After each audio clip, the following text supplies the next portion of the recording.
এই 97-তে যখন আমি এই ইউনিয়নের চেয়ারম্যান নির্বাচিত হই, ওই সময় আমার ইউনিয়নে মানে 3 ফুট রাস্তাঘাট কিছুই ছিল না, পাকা তো আগে পাশে, মানে কাঁচা রাস্তাও ছিল না।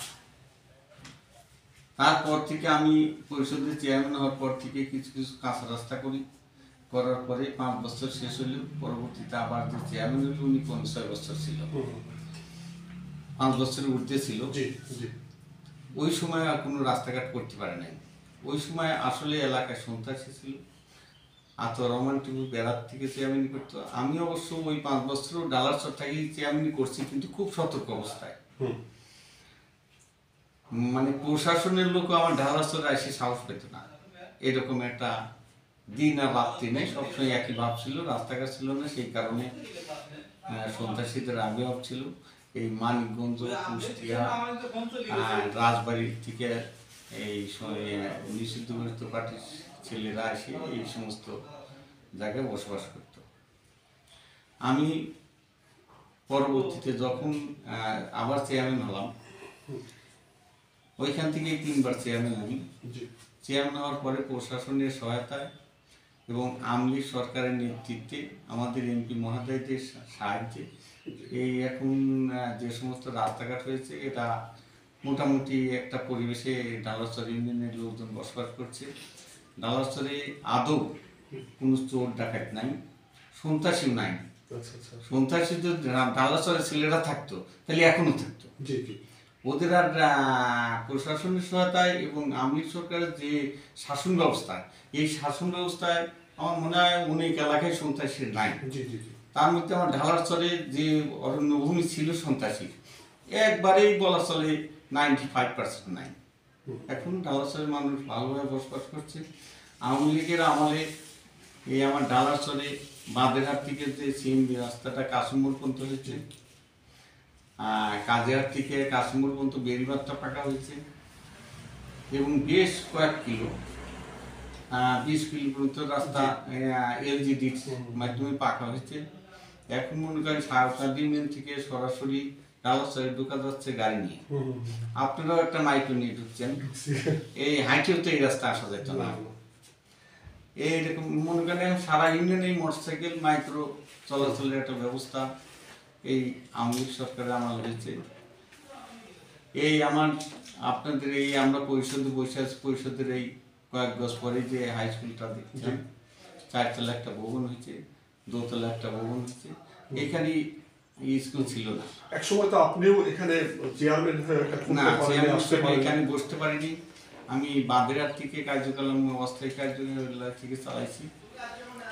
এখন মোটামুটি ডালারচরের পরিবেশ ভালো হেতু আমরা ইউনিয়ন পরিষদে এসে মিটিং করতেছি, ইউনিয়ন পরিষদ এই পরিষদ থেকে চালাচ্ছি।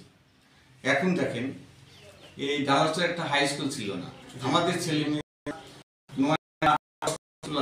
স্কুল, সরকারি বেসরকারি 10টা স্কুল আছে। এইখান থেকে আমার ছেলেরা, আমাদের মেয়েরা 5 পর্যন্ত পাস করে কোনো জায়গায় পড়াশোনার ছিল, হয় কাজেটা যেতে হতো, না হলে রাজবাড়ি যেতে হতো, না হলে মানিকগঞ্জ যেতে হতো। অনেকেরই এরকম সংকলনও ছিল। এখন বর্তমান ডালারচরে মনে করেন এই স্কুল থেকে 125 জন 120 জন ছাত্রছাত্রী এসএসসি পাস করে প্রত্যেক বছর বের হচ্ছে।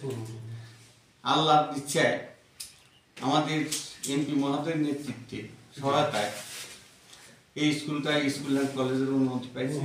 এই জানুয়ারি থেকে আবার ইন্টারমিডিয়েট ছেলেরা ভর্তি হবে। আমাদের ছেলে মেয়েরা এখন ইন্টারমিডিয়েট ডালারচর থেকে পাস করতে পারবে। তাহলে এই লক্ষ্যটা ছিল আমার 97-তেই। 98 বন্যার সময় আমি এই স্কুলের মানে ঘরের খুঁটি গাড়ি বলা চলে বাংলা ভাষায়, আমাদের ভাষায়, মানে উদ্বোধন করি। পরবর্তীতে আমার ছেলে খন্দকার স্যার যখন উপনির্বাচনে ইয়েতে আসলো, এই স্কুলে এমপিভুক্ত। এখন মোটামুটি স্কুল অ্যান্ড কলেজ হয়েছে। এই বিভিন্ন প্রচেষ্টায় মানে আমরা পরিষদ থেকে পরিষদের আমরা যদি আমি সংক্ষেপে বলি যে এই গত এক যুগে ডালারচরের চিকিৎসা, শিক্ষা, স্বাস্থ্য, যোগাযোগ এবং সন্ত্রাস সবকিছুই দূর হয়েছে। হ্যাঁ, এক যুগ দ্যাট মিনস তো 12 বছর, এই 15 বছর আর কি। তো এখন আর কি বলবো, আওয়ামী লীগের ভোটও কিন্তু ছিল না। এই এক যুগ আগে কি 20 বছর আগে আওয়ামী লীগের ভোট ছিল এই ডালাচর ইউনিয়নে 173টি। এখন আল্লাহর ইচ্ছে আমাদের কাজকর্মী, আমরা আওয়ামী লীগের যারা কর্মী আছি, আমি আওয়ামী লীগের সভাপতি হওয়ার 31 বছর। তাই আমাদের শ্রমের ফল হিসাবে আমি বলতে পারি ন্যায় নিষ্ঠাভাবে শ্রম দেওয়ার চেষ্টা করি। এই কেবলই যে বললেন যে কোত্থেকে আসলেন, আমি এই রাস্তাতে হাঁটে আসলাম, রাস্তাটা জায়গায় জায়গায় গর্ত আছে, লোকজন বলে আসলাম। আমার মেম্বার সাহেব বললাম কালকে স্কুটার নিবে, কিন্তু কোনো প্রজেক্ট নাই, কিন্তু তারপরে বললাম তুমি স্কুটার নিয়ে রাস্তাটা সাইড দিয়ে মাটি দাও। এমন একটা অবস্থা ছিল দিনের বেলায় মনে করেন প্রশাসনের লোক মারা গেল, এটা কিন্তু কঠিন ব্যাপার। তাহলে প্রশাসনের লোককে যদি ওরা মানে মাপ না করে তাহলে পাবলিকের অবস্থা কি ছিল, চেয়ারম্যানের অবস্থা কি ছিল। ওই কারণেই আমরা বাঁধাহাটে অস্থায়ী কার্যালয় দিয়ে, আমার পূর্বে যত চেয়ারম্যান ছিল কেউ ডালাচরে চেয়ারম্যান করেনি, আমি ডালাচরে চেয়ারম্যান করার জন্য শ্রমটা দিচ্ছি। এবং আওয়ামী লীগ সরকারের আমলে এবং আমাদের যে এমপি আসুন সেই এমপির সহায়তায় আমরা এগুলি করতে সক্ষম হয়েছি। যোগাযোগ ব্যবস্থার কথা যেটা বললেন, আমি আজ 3 বছর যাবৎ আমাদের পিএস কমিটির এমপি মহোদয়ের সঙ্গে করে ওনার সহায়তায় উনি নিজেও অফিস আদালতের সচিবালয়ে যায়, যার ফলে আমি এই নথিপুর ঘাটের চিন্তা ভাবনা করছি।